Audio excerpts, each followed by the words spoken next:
अमीर गरीब बहू की पहली बारिश।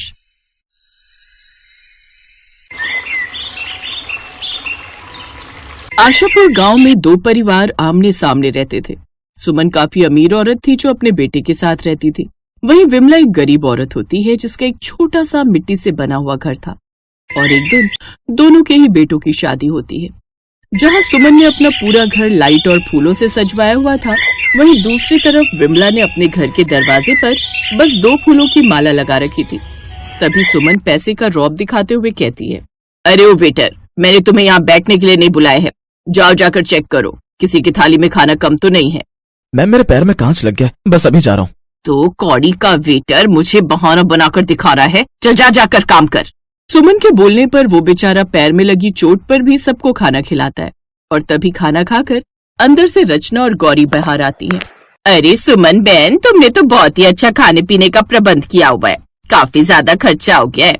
अब ढंग से शादी करने में खर्चा तो होता ही है ना बहन जी। मेरा एक ही तो बेटा है। देखना, अपनी बहू को मैं हाथों पर रखूंगी। अच्छा जी, अब हम चलते हैं। आज विमला बहन जी के बेटे की भी शादी है ना, हमें वहाँ भी जाना है। हाँ हाँ, जाओ जाओ, शौक से जाओ। उस गरीब के घर तुम्हें ऐसा खाना खाने के लिए नहीं मिलेगा। फिर अगले दिन दोनों की बहुएं अपने ससुराल आती हैं। तभी अचानक काली घटा के बादल छा जाते हैं और जोरदार बारिश होने लगती है। हाय हाय, ये गर्मी के मौसम में बेमौसम बरसात कहाँ से हो रही है। बारिश को देखकर जहाँ सुमन अपना मुंह बनाकर नाक चढ़ा लेती है, वहीं उसकी बहू नैना शादी के जोड़े में बारिश में भीगती हुई नाचने लगती है। जुल्फ से उड़ने लगे बादल, सीने से उड़ने लगे आंचल, सबसे होके बेफिक्र मैं नाचूं आज छम छम छम छम छम छम छम छम छम छम छम, मैं नाचूं आज छम छम छम। अपनी बहू को बारिश में नाचता हुआ देखकर सुमन कहती है, नैना बहू, बारिश में मत भीगो, नहीं तो तुम्हारा लाखों का लहंगा खराब हो जाएगा। माँ जी, मुझे ना बारिश का मौसम बहुत पसंद है, मुझे एंजॉय करने दीजिए। अपनी बहू को नहाते हुए खुश देखकर सुमन कैमरे वाले से कहती है, अरे ओ कैमरे वाले, खड़ा होकर क्या देख रहा है? जल्दी से मेरी बहू की बढ़िया बढ़िया फोटो खींच दे ताकि पड़ोस वाले चलकर राख हो जाए। जहाँ बारिश में अमीर सास बहू एंजॉय कर रही थी, वहीं दूसरी तरफ विमला का मिट्टी वाला घर गलने लगता है। हे राम, इस बारिश को भी आज ही आने था। ए जी, कुछ करो, नहीं तो मिट्टी की दीवार बारिश में ढह जाएगी।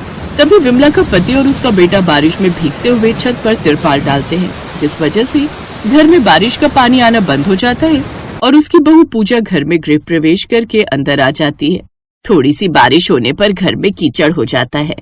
बहू, तू साइड में खड़ी हो जा, मैं यहाँ पर मिट्टी से लिपाई कर देती हूँ। अरे माँ जी, लाइए, मैं कर देती हूँ। मेरे होते हुए आप काम करती अच्छी नहीं लगोगी। इधर गरीब बहू कच्चे मकान की मिट्टी से घर की लिपाई कर रही थी। वहीं अमीर बहू बाथरूम से नहाकर अपनी थकान उतारती हुई निकलती है। तभी उसको एक साथ 3-4 छींके आ जाती हैं। देख, हो गया ना जुकाम, क्या जरूरत थी बारिश में छम छम करके नाचने की। ओहो माँ जी, इस ठंडी ठंडी बारिश में नहाने का तो मजा ही कुछ और होता है। अच्छा ठीक है बहू, तुम अपने कमरे में जाकर आराम करो, मैं तुम्हारे लिए नौकर से कहकर चाय भेजती हूँ। दोनों बहुओं के ससुराल में गर्मियों की पहली बारिश कुछ इस तरह होती है। फिर अगले दिन पूजा पहली रसोई की रस्म के लिए आंगन में बैठकर मिट्टी के चूल्हे पर खाना बनाती है। सब्जी और खीर तो बन गई, अब पूरी के लिए आटा गूंथ लेती हूँ। तभी अंदर से उसकी सास आ जाती है। बहू देख, आंगन में कितनी तेज धूप निकल रही है, ला मैं जल्दी से लोई बनाकर बेल देती हूँ और तू पूरी उतार ले। जहाँ विमला अपनी बहू के साथ मिलकर खाना बना रही होती है, वहीं सुमन अपनी छत पर खड़ी होकर उन दोनों सास बहू को देखकर नीचे अपनी बहू के कमरे में आती है। उसकी अमीर बहू अब तक सो रही होती है।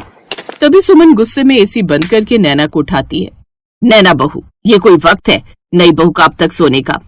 सास की आवाज से नैना की सोती हुई आंख खुल जाती है। उफ माँ जी, आप क्यों मेरे कान के पास खड़ी होकर कचर कचर कर रही हैं? अच्छी खासी नींद खराब कर दी। फिर गुस्से में नैना उठ जाती है और कुछ देर बाद, माँ जी जल्दी से मेरे लिए नाश्ता मंगवा दीजिए। बहू, आज नाश्ता तुम बनाओगी क्योंकि आज तुम्हारी पहली रसोई है। नाश्ता बनाने का नाम सुनकर नैना अपनी सास से कहती है, माँ जी मेरी मम्मी ने कहा था जब तक तुम्हारे हाथों की मेहंदी ना हटे तुम रसोई में खाना मत बनाना, वरना अपशगुन हो जाएगा। बहू के ऐसा कहने पर सुमन को मजबूरी में खुद ही गर्मी में नाश्ता बनाना पड़ता है।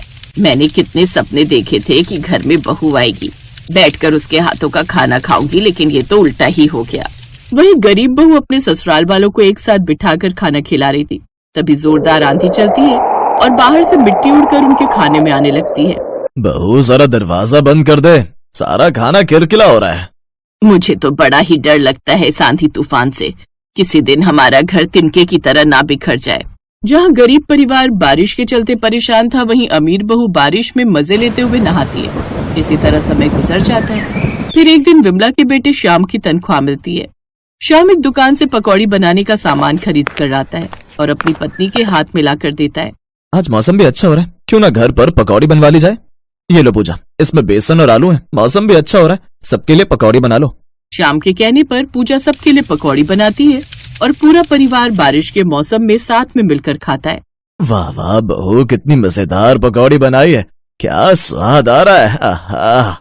ये सब दूर खड़ी सुमन देख रही थी और खुद से कहती है, देखो तो जरा, बारिश के मौसम के मजे तो ये गरीब परिवार ही ले रहा है। कैसे मजे से पकौड़ी खा रहे हैं। मैं भी बहू को बोलती हूँ पकौड़ी बना लेगी। सुमन जैसे नैना को पकौड़ी बनाने को कहती है, वो ना बनाने का बहाना बना लेती है। माँ जी, मुझे तेल से एलर्जी होती है, मैं पकौड़ी नहीं बना सकती। और वैसे भी मैं और देव कल घूमने मनाली जा रहे हैं।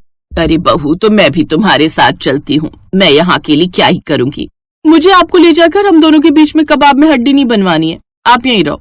और अगले दिन नैना अपने पति के साथ मनाली घूमने चली जाती है। एक रोज जब सुमन छत पर से नीचे आ रही थी, तभी उसका पैर बारिश के कारण सीढ़ियों से फिसल जाता है। आए मैया री, मेरी कमर टूट गई। तभी उसके गिरने की आवाज पूजा को सुनाई देती है। माँ जी, ये तो सुमन आंटी की आवाज है, चले चलकर देखते हैं। सास बहू उसके घर जाती हैं और वहां सुमन को नीचे गिरा पड़ा देखकर उसे उठाकर सोफे पर बिठाती है। फिर पूजा जल्दी से डॉक्टर को बुलाकर लाती है। तभी डॉक्टर सुमन को चेक करके बताता है, देखिए इनकी कमर में गुमचोट आई है, इनको देखभाल की बहुत जरूरत है। सुमन की कुछ दिनों तक देखभाल करती है, मगर एक दिन बहुत तेज आंधी तूफान आता है और विमला का मिट्टी का बना घर तिनके में बिखर जाता है।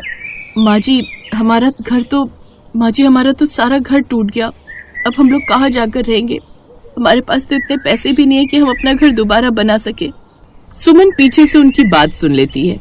विमला बहन, तुम अपना मकान बनाने के लिए मुझसे पैसे ले लो, भगवान के लिए ना मत करना। जब मैं परेशान थी तब तुम दोनों सास बहू ने मेरी कितनी सेवा की थी। अब मेरा भी तो कुछ फर्ज बनता है ना। विमला का कच्चा मकान अब पक्के मकान में बदल जाता है, जिसमें बारिश के चलते उन्हें कोई परेशानी नहीं होती। अब गरीब परिवार खुशी खुशी रहने लगता है।